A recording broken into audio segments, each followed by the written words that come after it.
আমাৰ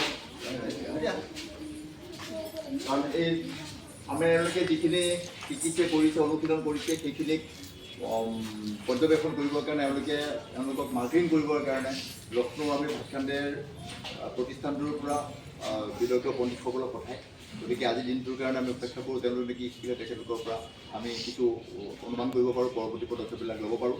তাৰ কাৰণে আমাৰ কাৰণে ইয়ালৈ অহাৰ কাৰণে সুব্ৰত চক্ৰৱৰ্তী ছাৰক স্বাগতম জনাইছোঁ। আৰু আমি আমাৰ অকণিৰ কবিতাকৰ সংগীত কাননৰ তৰফৰ পৰা আপোনাক সন্মান যাচিব খুজিছোঁ। আমাৰ প্ৰধান পৰিচালক অকণি ছাৰে এখনি আমাৰ স্বাভিমান গামোচাৰে এই বৰ্ষৰ প্ৰত্যেক বছৰতে আমাৰ অকণিৰ মিলন মেলা অনুষ্ঠিত হয়, বাৰ্ষিক সাংস্কৃতিক অনুষ্ঠান হয়। তাতে সমিতি হিচাপে মানে প্ৰদান কৰাৰ ব্যৱস্থাটো আজি আপোনাক সেই এটা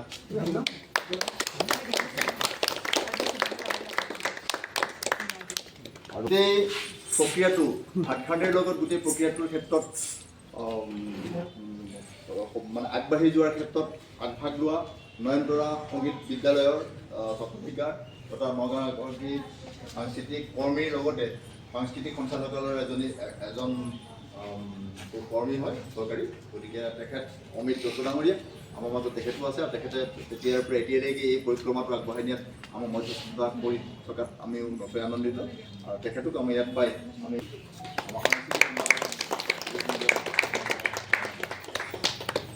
এতিয়া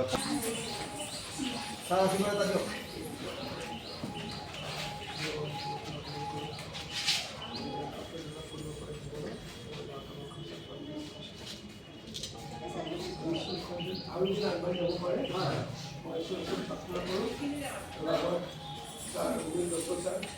তেওঁ